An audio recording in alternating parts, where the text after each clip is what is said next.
आज का हमारा टॉपिक है थॉर्नडाइक का प्रयास एवं त्रुटि सिद्धांत।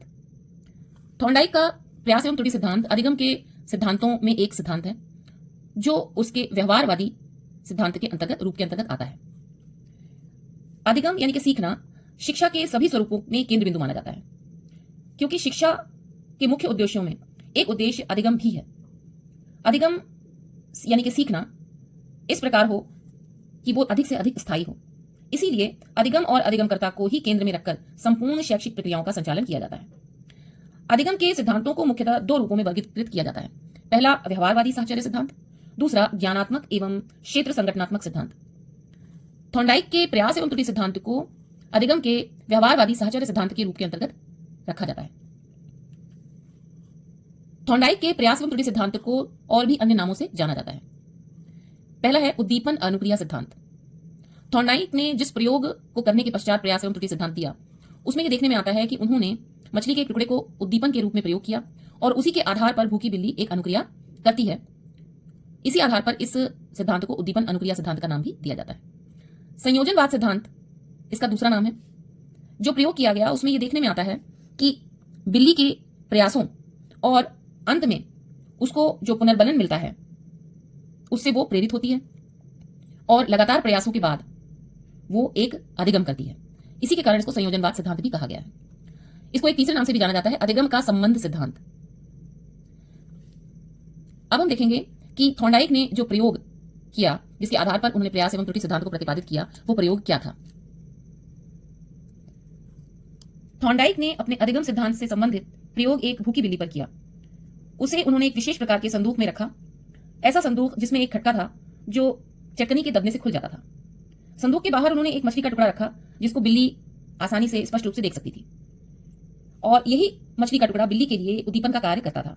उस टुकड़े को देखकर बिल्ली संदूक में उछल कूद मचाती है और अनेक अनुक्रियाएं करती है, और इन्हीं अनुक्रियाओं के दौरान संयोगवश उसका पंजा संदूक के दरवाजे पर पड़ता है और वह खुल जाता है और बिल्ली को मछली का टुकड़ा प्राप्त हो जाता है। इस प्रयोग को थॉर्नडाइक ने कई बार दोहराया। जैसे जैसे प्रयोगों की संख्या बढ़ाई गई, देखने में आया कि वैसे वैसे बिल्ली कम प्रयास और कम भूल करती हुई दरवाजे को खोल लेती थी और बाहर निकल जाती थी। बिल्ली की गलत अनुक्रियाओं में कमी होती रही और अंत में एक ऐसा समय आया कि वह बिना कोई भूल किए संदूक का दरवाजा खोलकर बाहर निकल आई, यानी दरवाजा खोलना सीख गई। उसने दरवाजे को खोलने का अधिगम कर लिया। अभी हमने जिस प्रयोग की बात की उस प्रयोग के आधार पर थॉर्नडाइक ने अधिगम के प्रयास एवं त्रुटि के सिद्धांत का प्रतिपादन किया। इसके अनुसार अब हम थॉर्नडाइक के सिद्धांत की व्यवहारिक उपयोगिता को समझने की कोशिश करेंगे। इस प्रयोग के अनुसार सीखने की प्रक्रिया में व्यक्ति गलतियां कर सकता है, किंतु बार बार किए गए प्रयासों के बाद वह सीखने में सफल हो जाता है। इस प्रक्रिया में उद्दीपक की भी प्रमुख भूमिका होती है। जैसे बिल्ली के लिए मछली का टुकड़ा उद्दीपक का कार्य करता था, जिससे वो बार बार प्रयास करने के लिए प्रेरित होती थी। उद्दीपक व्यक्ति को सीखने के लिए प्रेरित करता है।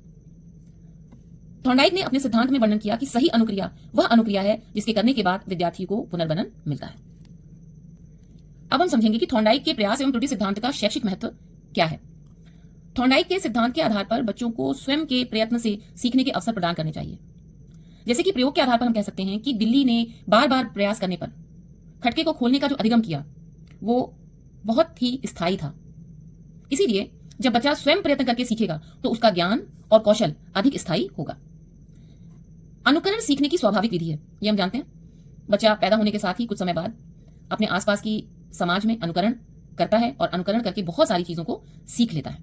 इस सीखने की प्रक्रिया में वो बहुत सारे प्रयत्न करता है और उन प्रयत्नों के दौरान वो बहुत सारी भूलें करता है, लेकिन अंत में वो सीख लेता है और यह सीखना बहुत ही अधिक स्थायी होता है।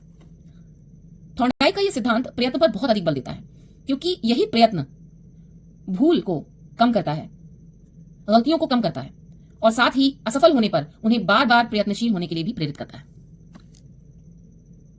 इस प्रकार थॉर्नडाइक का सिद्धांत ये बताता है कि प्रयासों की संख्या जैसे जैसे बढ़ाई जाएगी वैसे वैसे त्रुटियों की संख्या कम होती जाएगी और जो अधिगम होगा, जिस प्रक्रिया के लिए अधिगम किया जा रहा है, वो अधिगम बहुत सक्षम है कि वो स्थायी होगा।